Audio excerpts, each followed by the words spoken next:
And the quote is that the truth without grace is mean, but grace without truth is meaningless.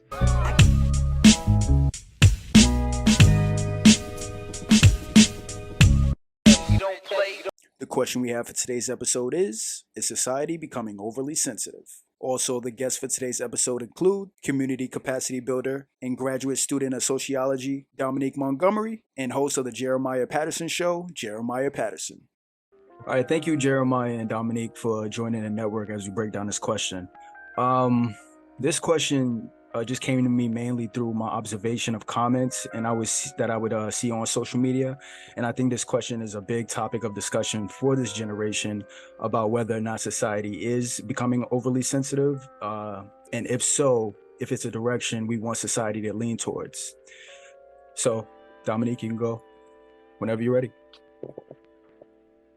So is society becoming overly sensitive? Man, it's kind of like a loaded question, right? Because like in one part, it's easy to say like yes, based off how people react to things you see on social media. But at the same time, we understand, like I think someone mentioned earlier, like because of technology, you have access to content that you may not have seen before, right?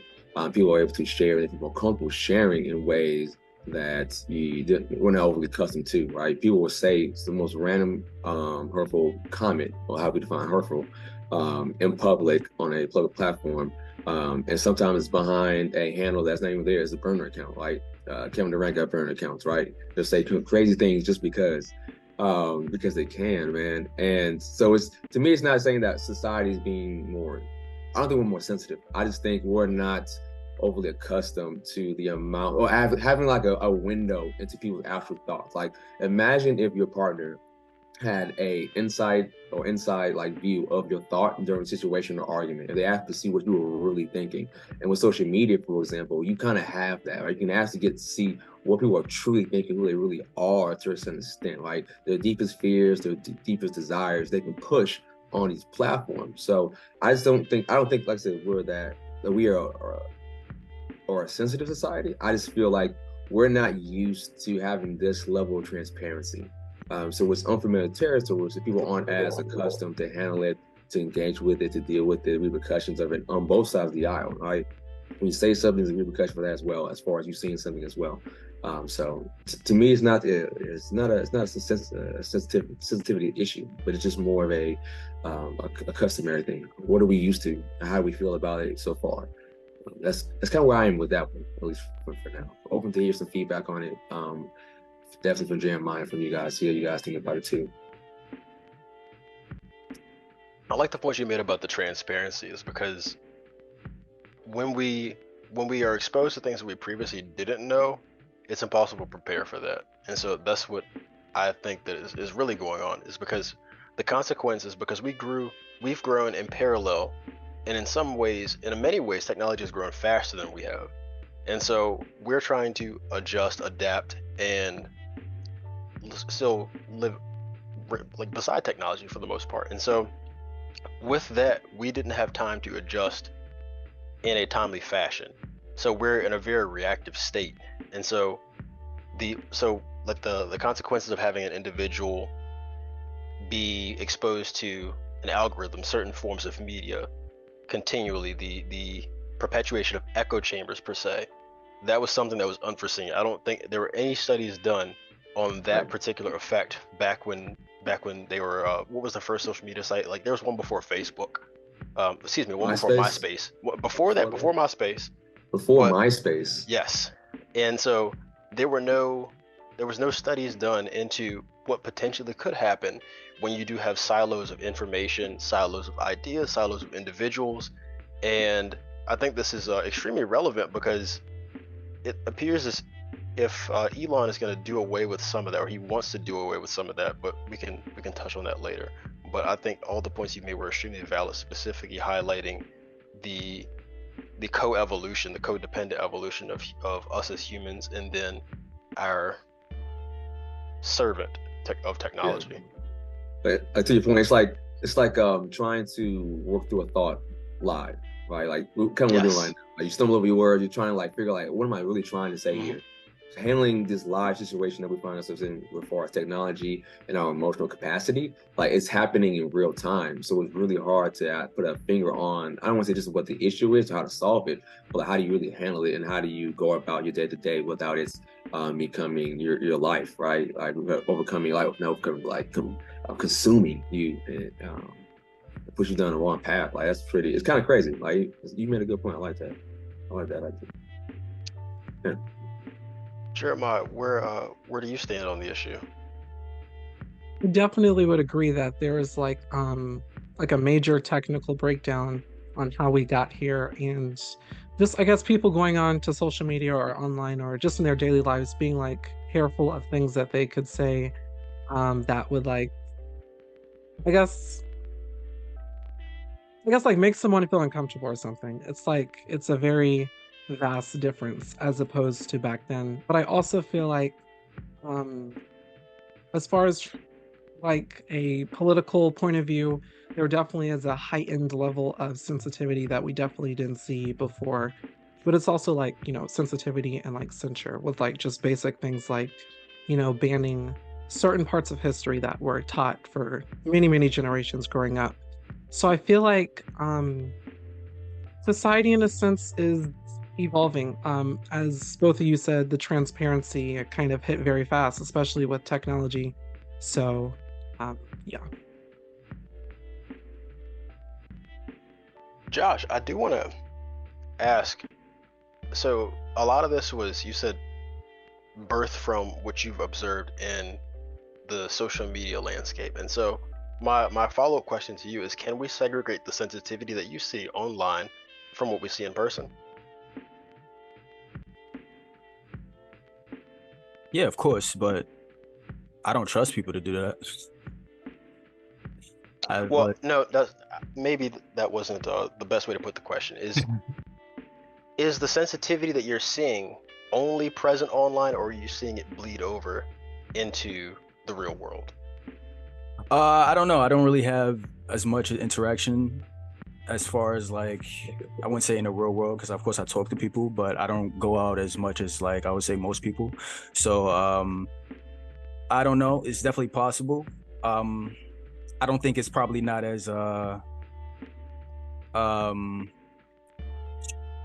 probably don't see it as not as often, because it's something like you have to confront somebody, and usually that ends up in some type of conflict. So I don't know, because I'm not really in those like circles of like outside, like I'm more of an introvert inside body. So, but I'm pretty sure they do, but I think it definitely happens more online, I would definitely say. Yes, I do think society is becoming overly sensitive. And I believe it has a lot to do with the advancement of technology and social media. I said in a different episode, we replaced old economic problems with new psychological problems because of technology. And our ability to see everyone's opinions on top of being able to see other people's misfortune, like a George Floyd or like mass shooting coverage or something like that. I think that really softens many people in a way in which they become more sensitive to certain things,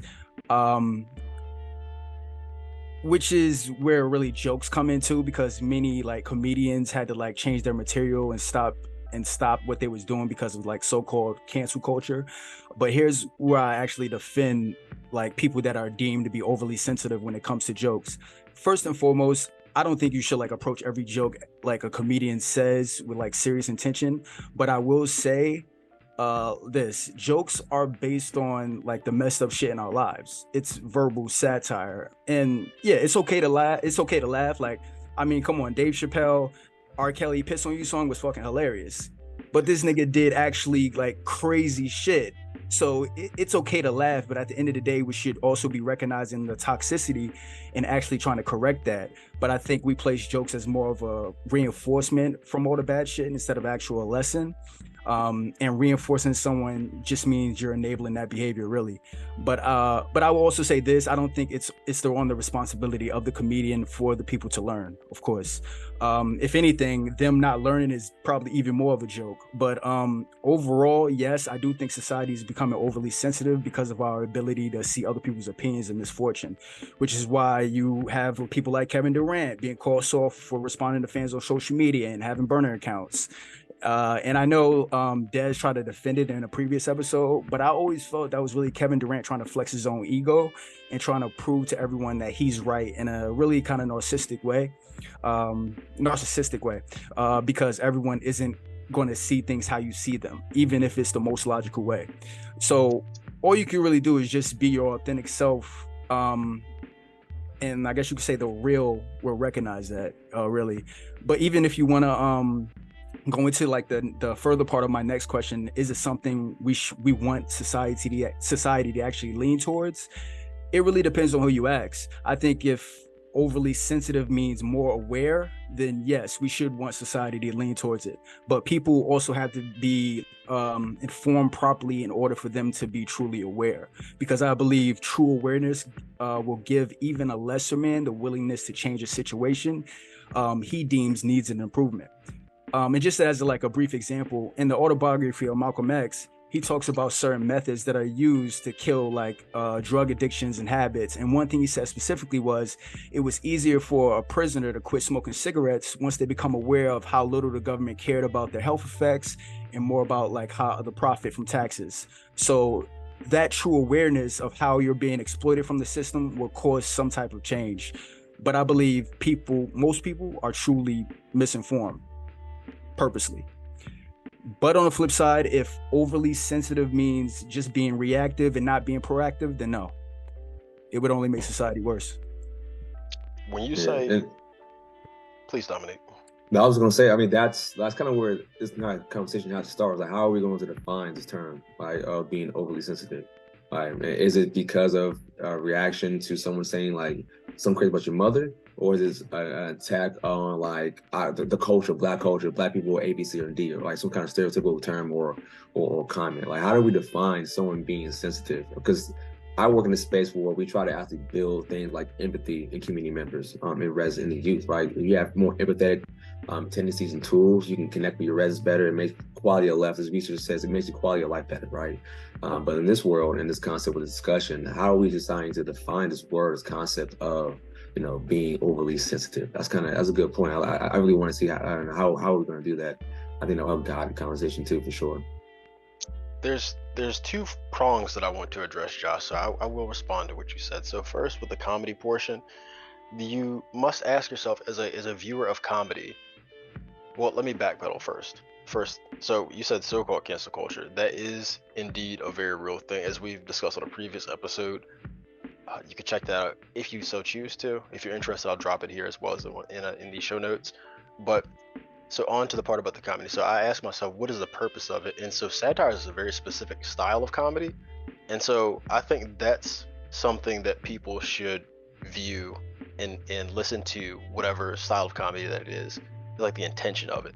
Like certain comedians, I wouldn't expect them to deliver sociopolitical content that would invoke thought and for them to be held responsible in that fashion. Like some stuff is just funny for the sake of being funny. So I think that's another piece of it. But regarding how we handle this and how we proceed forward, I'm going to answer that and address this in my response. So I do think that we are moving towards a more sensitive direction. I do think that we have become more sensitive, and this is a consequence of overcorrection. So it's a very common thing in driver's ed, and this is a running theme which we see with a lot of things. When we're so used to and accustomed to doing things one way, when that stops working, we snatch the wheel and go the polar opposite direction, where in fact the most coherent and more likely the best solution forward is a slight correction, something more similar to being straight down the line.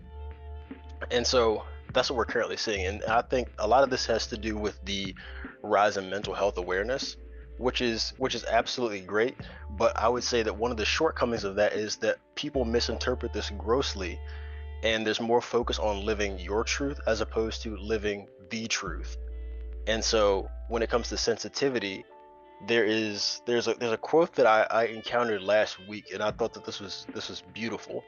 And the quote is that the truth without grace is mean, but grace without truth is meaningless. And so I think that we have gotten off track, and for us to validate or attempt to validate the feelings of others and make that be the primary focus as opposed to dealing with reality, I think that opens the door for what we're currently seeing, and that is a slippery slope. There's no end in that, because everyone is different. There's different things that may offend myself, Des, Jeremiah, Dominique, Josh. Like there's different things. So it's like, hey, what about me? And of course, there is no shortage of reprehensible behavior. I'm aware of that, but I'm saying that we should be very metered and thoughtful about how we approach the situations, and then also in those situations that do arise, what is the true intent there? Are we looking to punish someone? Is that the first and foremost? Are we looking to spread the truth or find a peaceful solution for all parties involved? So it's like there's a multitude of layers there, and I don't think that we are entirely on the right path due to misguided efforts, so to say. You don't think society's progressing in the right Oh, direction? absolutely. I would say that's a very difficult question to answer, because society is a very large topic, as you know. So I would say it depends on what regard. So if you talk about maybe like infant mortality, okay, that's down. The number of casualties, like from war and violent conflicts, like I think this is quote unquote one of the most peaceful times in human history. But also I would say that this is also one of the most polarizing times in modern history that I can think of, as we've seen and is detailed. One of my favorite books that I read last year was the Changing World Order by Ray Dalio, and he talks about the changing world cycles as it relates to economics, history, and the political landscape. And as you can see, that when you become more polarized, you start to see that we are in, I believe he put us in stage 5, which is the decline, in which we live a more decadent lifestyle, but in fact there are other underlying problems that if not corrected, they will be the cause of our true decline. And so that's where we're currently at, and that colors my perspective. So I think that at a macro level, you could say yes, we are getting better because of advancements and things like that. But on the micro level, because of things that are currently brewing, I would be inclined to say no, because I know what happens when we go down this route. Or I think I know what happens. Can't say within 100% degree certainty, but I can say with a fair degree of confidence that I believe I know what happens next. Okay. And now to take a brief pause from today's episode for our Business of the Week segment.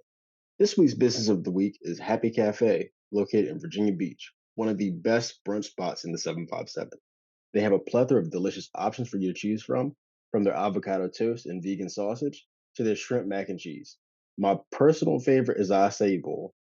Be sure to visit their site to check out the menu so you can make this your next brunch destination. Now back to the episode. What do you think, Des?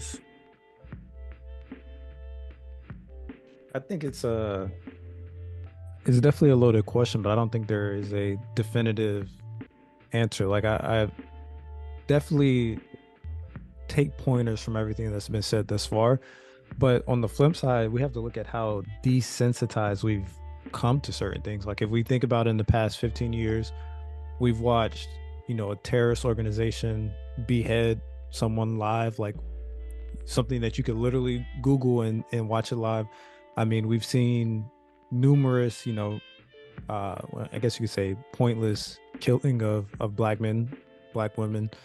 And then even on the flip side, whether it be white men, white women, whatever, we've seen a whole bunch of stuff to where it almost like you don't even bat an eye at watching it now. So I think in some respect, we have definitely become equally desensitized as we have become sensitive to certain topics.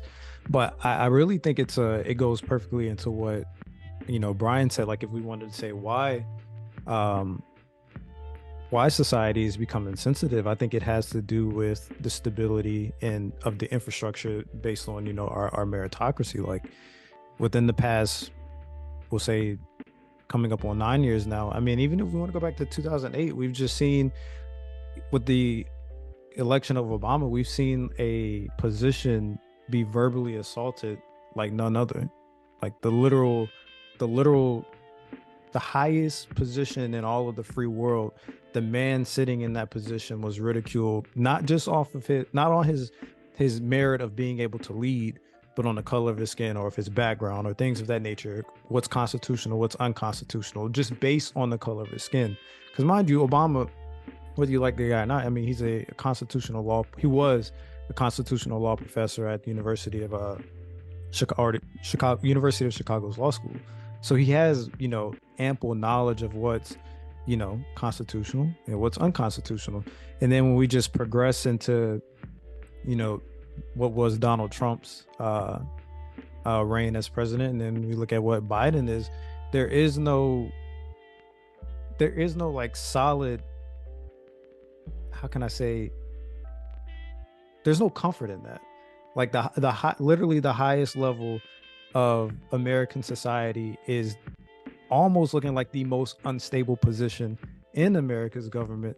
So if you just think about how, and instead of it being one of those things where the weakest link crumbles and then everything above it crumbles, it almost feels like one of those things to where the quote unquote matrix is crumbling and then everything below it is starting to crumble as well. Because even if we look at it from a classism perspective, it's no longer a defined upper, middle, and lower.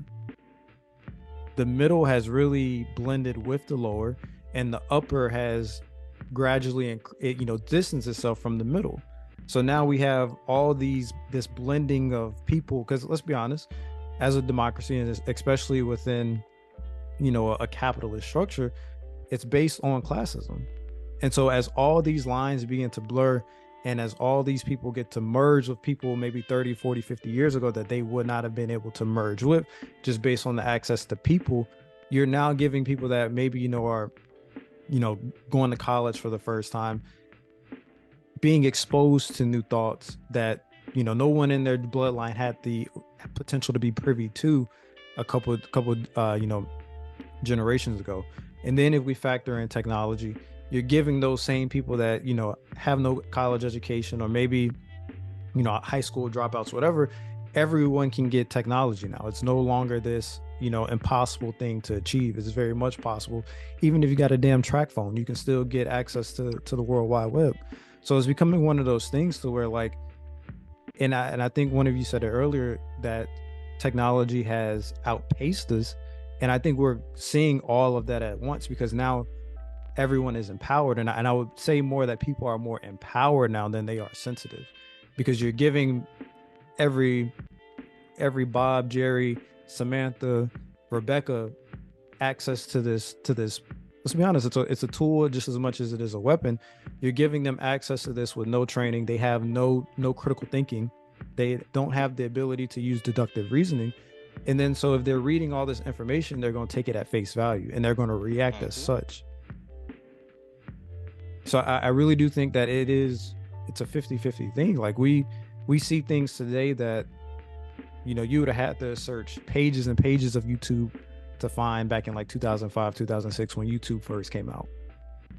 Because it always existed, but there was just certain shit you had to genuinely search for to find. And now you could just literally go to youtube.com and you'll find it. Chances are you'll find it in your actual recommended videos. There is No, you're good. Go ahead. There's an interesting point that you mentioned about the individual, the consumer, the information consumer specific, and I've been very critical of this in the past, and I continue to do so, that the art of being an informed or smart consumer is becoming lost. So the ability to vet information properly. So with the example being here, I consider myself a learned individual on the topic of sociology, just from personal reading, but I don't specialize in that. I'm not in a graduate program like Dominique. I don't have a master's degree in it like Joshua. So I would weight their opinions, I would weight their statements a little bit heavier than mine. And so that comes with just understanding fundamentally who your source is first and foremost, and then also a lot of people they'll see. I'm glad you said YouTube. The running joke is that when somebody says they do their research, is like they found a 2-minute video on YouTube for like the introduction or whatever topic it is, watch that, and then they just this is too deep, and they aren't able to articulate or fully flesh out the idea themselves, and then they preach it as if it was gospel. So, and I'm not certain how exactly we attack that problem in mass, because the idea here is that if we don't start to vet information more thoroughly and be more smart in our approach about this, then misinformation continues to spread. We continue to dumb ourselves down, and as a consequence, this exacerbates the downturn of what we're seeing. I would say it's too late. I would say the second, and I don't even want to go back to the .com because of like, you know, the Y2K going into the year 2000.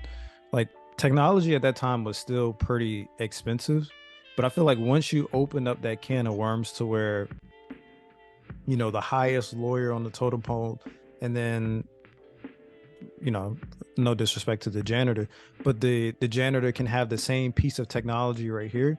Like, you've already opened up a can of worms to where consumption is just there's no longer any barriers to consumption. They're both allowed to consume the same amount of information, regardless of if the lawyer has all the critical thinking skills required in his profession, and then the janitor has all of the gross motor skills required for his profession. Those gross motor, like, I don't care how proficient you are with your gross motor skills, it's not going to make up the lack in critical thinking and deductive reasoning. Now, would you say that the problem here lies within the consumption or the projection of said information? I would say consumption. Interesting. And I would say the consumption of it, because we all, I would assume all 5 people on the panel, we can read something and discern from what's we could potentially perceive as the truth, and then what's just a bunch of bullshit. Whereas, and I know we've all had this, I specifically have had this conversation with, you know, maybe relatives or friends where they bring up something that they read, and I'm like, no, that's not what they meant at all. Like, I understand your angle and I understand your perspective, but here's what was actually conveyed, you know, in said statement. Mm-hmm. Like, this is what they meant by it. And so I think it always comes down to the consumption of it, because the person that's reading it, they're responsible for how they articulate it. Because we all know if Brian writes a paper, he means it a certain way, but Josh can read it and be like, oh, well, this dickhead doesn't know what he's talking about. Like, man, that's our entire working relationship, Josh and I, as you know. So like, constant misunderstandings. And the thing is, this is why I said it comes down to a classism thing as well, because what was once considered like esoterics, to where only people of a certain, you know, class could have certain things, anyone can have it now. And of course, there's barriers to entry. Well, if there's no longer barriers of entry or barriers to entry, then there is no checks and balances of who receives this technology, how they convey this information or how they receive this information, and then what is the output once they receive said information. Got it. I tend to err on the opposite side and say that the problem lies in the projection or the perpetuation of said information that is consumed, because what happens is like the telephone game. You have somebody who reads a half-baked passage or sees a video on TikTok, a YouTube video, and doesn't fully understand the concept. And then what I do with my little understanding, I tell you about it. And so I'm not able to fully explain it. You might not understand what the hell I'm talking about. And then you accept what I'm saying is truth because of whatever type of relationship you believe the things that I say, and then you perpetuate that. I think that part is more harmful because it's not contained. But how do you contain that though? It's like almost impossible don't speak on to things do you don't that. know. I mean, yeah, obviously that. Like, obviously you shouldn't speak on it, but then I mean, to I think it's Dad's point. Like the consumer then also has to have a certain level of safeguards embedded in their thought process to say to vet like information that's being brought to them, regardless of your relationship with that person. You should always double check, right, to see like, hey man, it's my best friend telling me that, for example, Mars is going to turn blue tomorrow. Let me double check that real quick to see if that's even like scientifically relevant. If anyone else is talking about it, if it's a fact, yes or no. And then from there, come up to a conclusion like, all right, this dude's full of bullshit. He's just pulling my leg or whatever it is, right? So it's like it's hard, you know. And I think sometimes Dad brought up also where it's like you have people who feel empowered behind social media handles or just with access to technology, right? So from a class's perspective, obviously you don't want to like safeguard and say, all right, you can get this technology, you can get this, or you cannot get this because of your class status.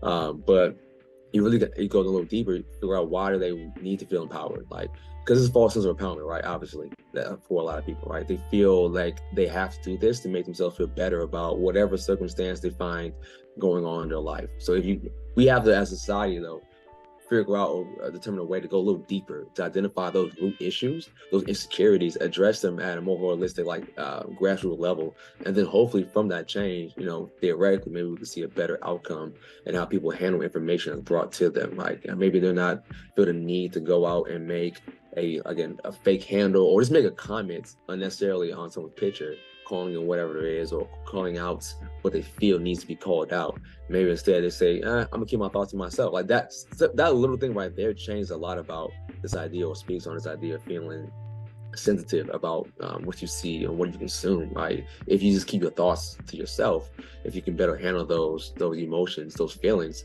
and maybe I didn't eat today. And so because I didn't eat today, you know what I'm saying, I feel some type of way about that. I'm tired of being in this structure.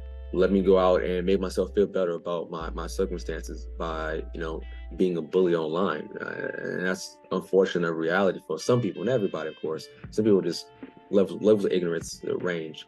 But some people, you know, utilize those platforms as ways to project their own insecurities. I mean, pretty much. So it's a sad thing, but it's also a reality.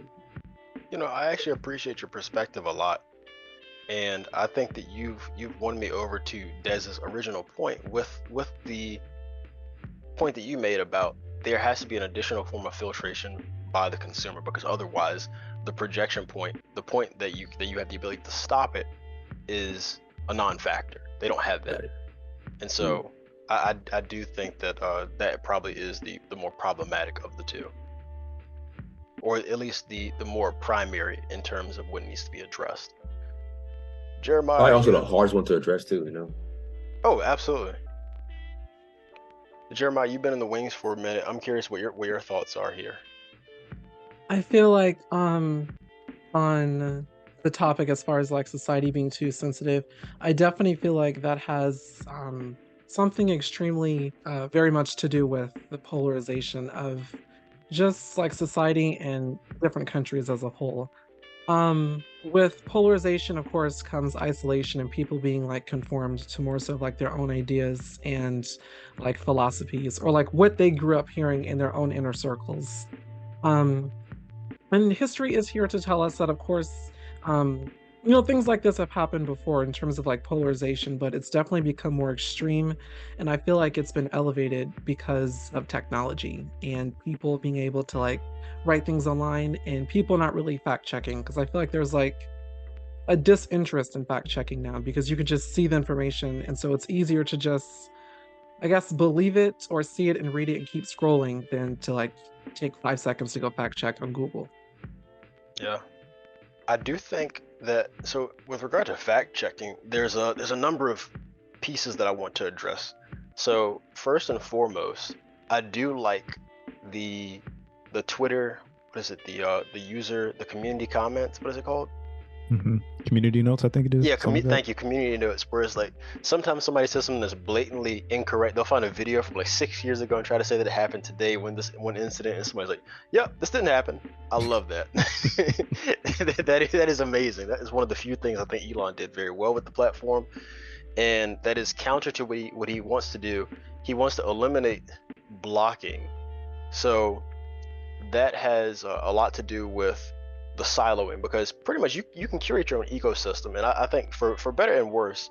So if there's certain patterns of like negativity in certain individuals that people you just don't want to see, I think that you should have the ability to block them. But as a consequence, when people take that to the extreme, you have an echo chamber that is created that I alluded to earlier, when you have the perpetuation of one style of idea. And one of the problems is, and this is another reason, Dominique, that I kind of got won over to what you guys were saying, you and Des, is that when you keep an idea contained, there is no opportunity for recourse. There's no opportunity for you to learn. There's no opportunity for you to grow.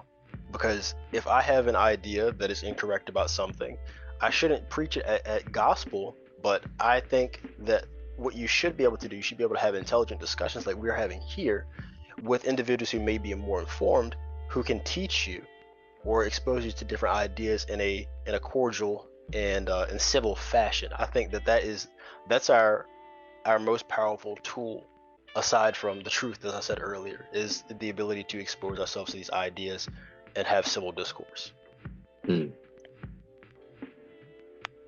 Iron sharpens iron, man. You know, it's just like it's impossible to have new thought and perspective if you're not having conversations with people of opposite mindsets and thoughts and feelings. Like that is so important to have a circle of diversity, right? You can have your best friends, you guys have, think the same way, that's fine. But you have to explore and get out there and speak with people who are from different cultures, different backgrounds, just to enhance your own perspective, understanding of, your local community, your national, whatever, the globe in general. Like without it puts us in silos we were speaking about earlier. And it makes it really impossible to further thought and have an open mind and actually make real change. And then we're seeing that on a political scale right now, right? Where people are refusing to make certain concessions because of their own ideologies. But some of them, they don't do it for votes and for like job security, which is really weird, right? But regardless of that, you still need to have an interaction of difference, right? Just because I'm a Democrat and I believe and we should handle it this way doesn't always make me right? And just because you're a Republican, you want to hear that way, doesn't make you right either. But there has to be some kind of middle ground we can speak about. Where it's really not about who wins. We both feel like we won, but it's like we're putting some level of progression by creating this legislation or creating this policy or pushing this program forward that identify or addresses some kind of social issue. That doesn't exist without having one, of course, hard conversations, but diverse conversations with people who are completely opposite of you and having an open mind and having discussions. I mean, that's like critical, man. But a lot of people nowadays, they're not really into that. Maybe that's what it was discussion, but yeah, it's interesting. Brian, you said Elon like blocks misinformation. Is there not a block on like free speech? No. Isn't Not it quite. on the consumer to research whatever it was that was tweeted to see Not if quite. So that's not quite what I said. So there's two different things that I was saying because on the topic of Twitter specifically, because that I'm gonna call it Twitter. I'm not gonna look at the other name. But so for better or worse, this is our public forum. This is where people share ideas, expressions, news, and things of that nature. And this is oftentimes when something happens, I'm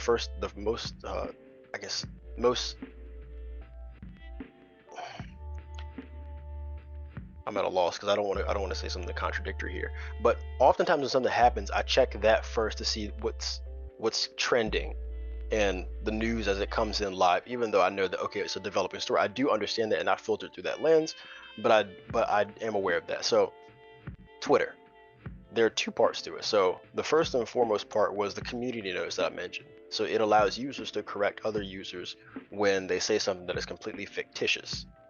And it'll have a box underneath of it, and it'll allow you to say your piece on it. It's pretty much fact checking, and you can click it and go on about your day, which is that has mixed results for obvious reasons. Like people who have already seen it, they're not going to go back and review it. And then also, as we talked about before when we had the episode with Jacob, I believe, is that when you go through a thread, the more subsequent you are, the less traction you get.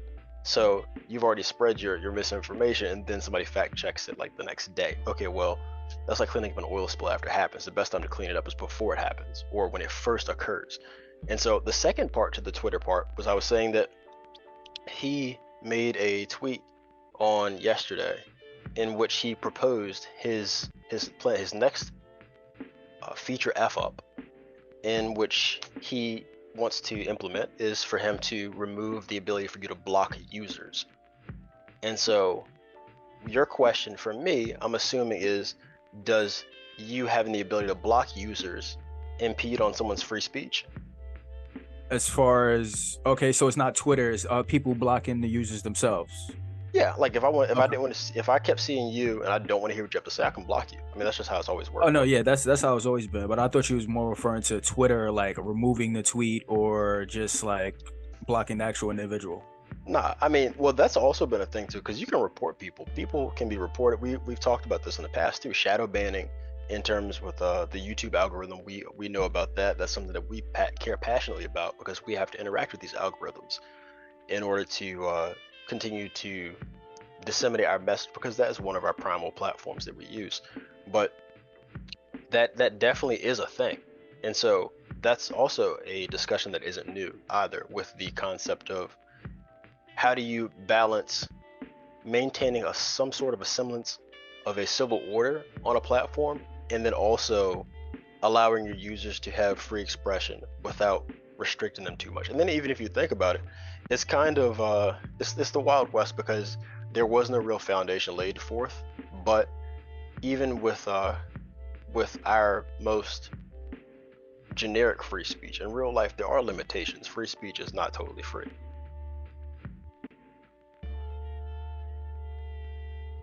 Okay, I do agree with what you guys was referring to when it came to like the solution, especially Dominique, when he was like basically look with inward and see what caused you to do whatever that it is. But one thing I wanted to say, you guys were saying that people are more empowered on social media, and I don't know. I think you just have to change that word, because I don't think social media is true power. We might give it power, but it's not true power. I think if anything, they're enabled. What are you saying, No, Darcy? I didn't say empowered as in like the term of, or just in the realm of social media. I meant empowered in general. Like when I say empowered, it's like all encompassing. Like empowered is the umbrella, and then there's so many things that fall under this umbrella of empowerment. And so, like, for starters, I've kind of drifted away from self-help, because I feel like it is kind of preying. And when I say self-help, specifically the books, not therapy and all other stuff. Like, granted, there are some, we're not going to act like they don't exist, but there probably are some therapists that just want the dollar at the end of the day. But I feel like self-help books, to an extent, they do prey on the people that are mentally weak, fatigued, whatever it may be, to push their agenda or to fatten their pockets. So people read this stuff, they consume it, it gives strength to someone who maybe was at one point mentally weak, and they're empowered. They now feel comfortable stating certain things that maybe they would have kept in the closet before, whether it be the comfortability to talk about a disability, or the comfortability of coming out of the closet, like, you know, letting the world know that you're gay, or letting the world know that you were molested as a child, or whatever it may be. They feel empowered to now speak their truth specifically. So when I say empowerment, I'm talking about them specifically, where they now have the internal, like, their combustion chamber internally is firing on all cylinders, good or bad, to come out and say whatever it is that they want to say, absence of a checks and balances. So that's what I mean by that. Not just any Bob, Dick, or Harry getting a Twitter account and then saying whatever they want to say. Like, I mean it genuinely. Like, they consume these things and they feel empowered, and that empowerment spills over into the workplace, spills over into parenting, the relationship, whatever. So it's just that type of, again, the umbrella. Social media is part of it, don't get me wrong. Dominic did give an example to where, like, you're quiet in person, but you're a bully on Twitter. Like, it does give some people that type of empowerment per se, but I'm speaking more or less like on a personal level, like technology, the advancements of society. It has someone that maybe would have just been passed up on in the past, or sitting in the corner of the class not talking, pre No Child Left Behind. They now have the tools, at their disposal to feel empowered. And again, it comes with no checks and balances. Like, whatever they feel that is, like y'all said, their truth, but to them that is the gospel. Exactly. And I interpreted that exactly as you said. So it's the idea of empowerment being a feeling. That's how those individuals feel versus actual power is what you're making the distinction between. So, but Josh, to your point, I do like your twist of terminology. I do prefer the concept of enabled as opposed to empowered. For that reason, it's a lot more clear and it's more in line with what we're discussing today. Yeah, I got you. I agree, and I also agree with what you were saying, Des, about we're about as equally desensitized. Because I actually did think about that too before actual podcast. But yeah, I agree. And look, personally speaking, I have no problem with people living their truth because I think we all do live our own truth at the end of the day. But I think as long as we have those critical thinking skills and the ability to use deductive reasoning, like Dominique said, just knowing when to shut the fuck up, not opening your mouth when you don't have anything good to say, or if you have no knowledge of the subject. Like I think we all, and Josh will tell you, like I carry myself in a certain way to where I only speak on things I know about, and when I speak on it, I speak with a lot of vigor. And it may come off as as abrasive at times, or it may come off like, why the fuck did I even open my mouth type of spiel. But as long as everyone has those, and I won't say everyone, as long as you specifically have like those, the ability to utilize deductive reasoning and to utilize critical thinking skills, like I think, it's okay for you to live your power as long as you know, as long as you can make up those boundaries and you can respect other people's boundaries, simultaneously. That's a difficult line to walk, and I can't wholeheartedly agree. Maybe there is some room for reconciliation of our two stances once more, and I do think that the true path forward is prioritizing the absolute truth and understanding that we live in our subjective realities. That's undeniable.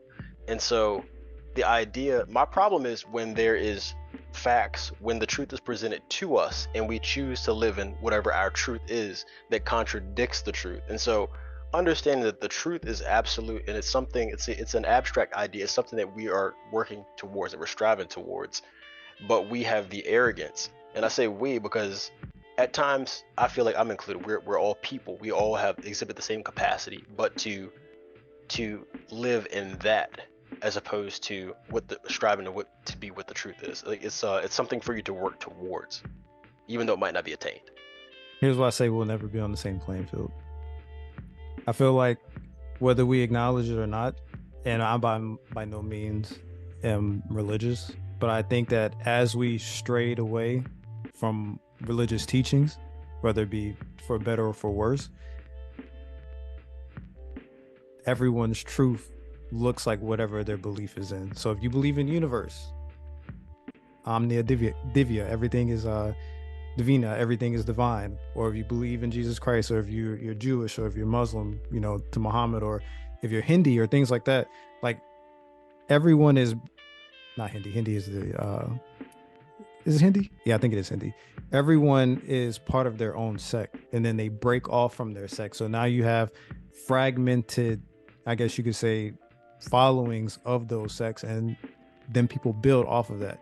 So I'm essentially saying that if you put let's say 1,000 Christians in the room, they might not all agree on the same thing, but they all kind of walk in this perceived truth of what Jesus Christ would want man to walk as women to move as, and as children to move as.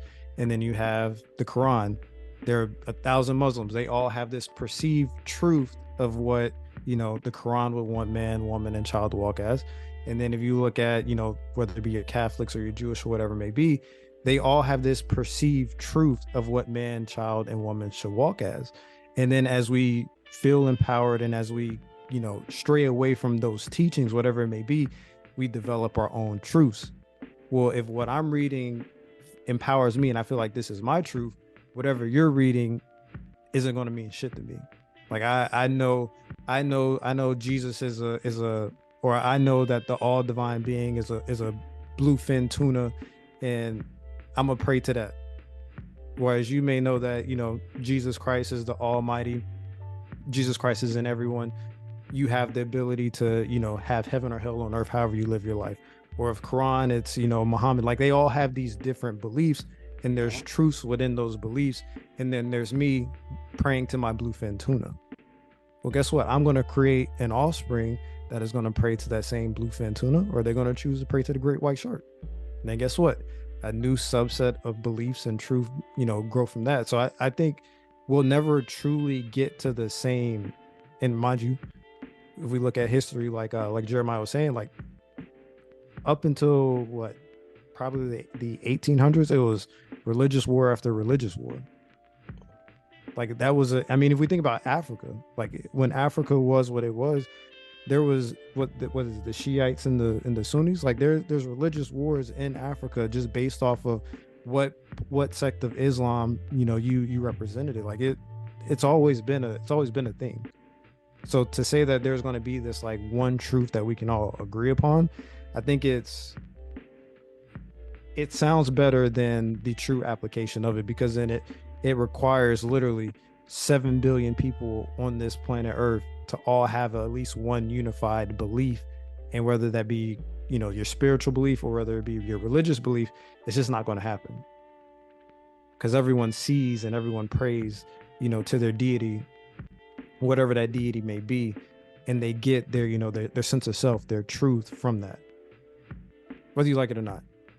I get that, and you're absolutely right with there needs to be some level of coherence to the absolute truth, like something that is agreed. You have to have a fundamental agreement between parties for you to proceed forward in that manner. But even to your example, like I understand you were illustrating a point with the bluefin tuna, but I feel like that was extremely wise on your point, because it also points out something else. Because even within that analogy, there's gradients between the plausibility of certain things. So for you to assume that this holy deity, like this is really abstract, and I feel like this is like one of those Joe Rogan like psychedelic discussions. but yeah, like with somebody worshiping like a bluefin tuna, it goes back to what I was saying earlier. I would take their stance on whatever that matter be related to that much less seriously than somebody who said something, who had a belief that was more grounded in something that was a little bit more tangible, a little bit more reliable, a little more plausible. Like there's definitely, we can't put everything on an even playing field, because for the very same reason that you say that we can't do that because there's no uniform truth, well, it's not like everything else is on the same level either. There's an unequal distribution, and some people are just so far left and they have no semblance of reality, and some people are so far right they have no semblance of reality. So it's a lot more complex than we actually think, and the more we talk about this, I see how large the problem is, and it's kind of scary. It's scary. I'm not gonna lie to you.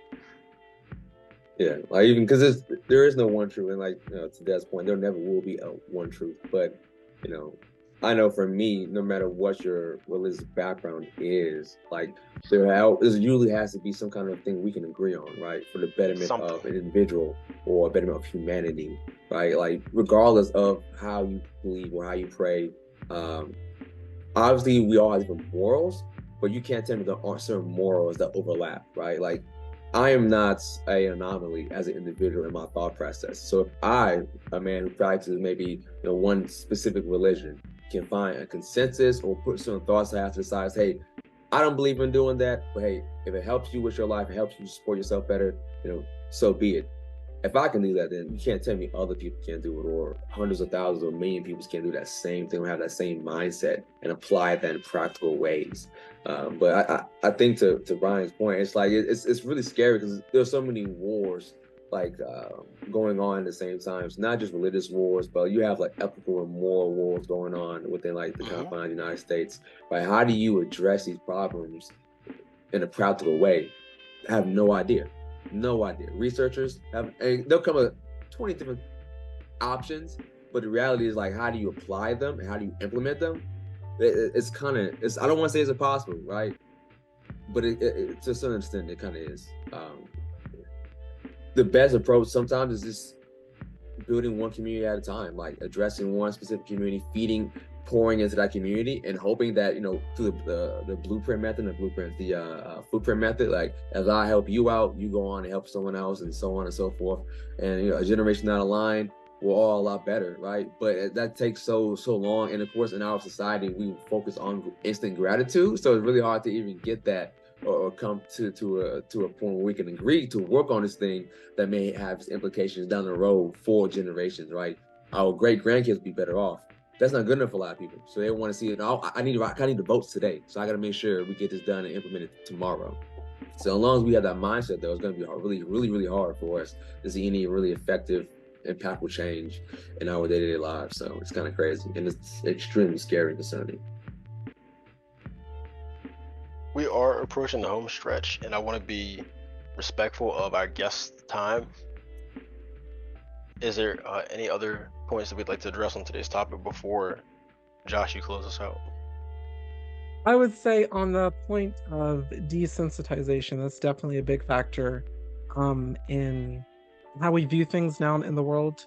When you see something happen like repeatedly, it kind of like there's almost like again, what a lot of you said, you're not really surprised anymore. Like 1992, initially, we had the beating of Rodney King on tape, actually. And when that happened, there was definitely lots of shock, but there was also lots of outrage. You know, take it back to now, there are definitely cases of, you know, Black men who are killed in police custody, even after George Floyd.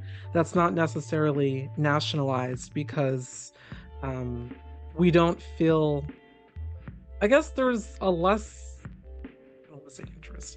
I guess there's like a very much a desensitization because there's not really change. And that, I feel like people becoming so desensitized to things leads to, I guess, a lack of what we call, you know, just apathy in general. And that leads to, you know, just a lack of progression because we feel like we're just perpetually stuck in this one place. Yeah, I had forgot whole like the entire point that you had made about Rodney King. It was just like you remember when on That's So Raven where she had those moments where she would have like her mind was just blown and she would see into the future. All right, so I had the equivalent of that when you said that, of that particular perspective, and I can see an argument, a strong argument for the desensitization to run counter to what we're saying today. Yeah, but I want to thank Jeremiah and Dominique for coming on the show. You guys are awesome. Of course, you're a part of the Infusion Network family. You always feel free to come back and have another discussion because we really appreciate you guys. Thank you. Absolutely. This was amazing, man. Appreciate you guys reaching out. Appreciate the invite and this ability to speak and opportunity, man. You guys are great. And any way I can support, please reach out, let me know. I'll be sharing this as much as I can. So thank you guys so much. Yeah, of course. Thank you both. We usually end the episode with the recommendation of the week, like Des said earlier. You have one, Des? I do. So like I said during the podcast, during the show, I had took a step away from self-help books. Generally speaking, all my recommendations of the week have been some type of nonfiction. But I actually wanted this book, I'll say probably for my birthday in like 2015 or 2016. And I finally got it today. It's Casino Royale. Casino Royale by Ian Fleming. The movie itself is one of my favorite movies. That's what obviously the intro to the Daniel Craig role as James Bond, but actually reading the book and getting the full, you know, spiel from back when he wrote it, you know, I think it was in like the 1950s or 60s, to get that version of it. So that is my recommendation of the week. I've actually picked it up yesterday and I'm halfway done with it. Definitely has a different twist than what we see in the movie. So, you know, generally speaking, definitely want to make it a note to start diving into things that I enjoyed as a kid. So getting the novelization of it, it was definitely tap right into it. Nice. All right. Be sure to check it out. And if you guys like the discussion, don't forget to hit the like button. We're going to see you guys next week. Peace. I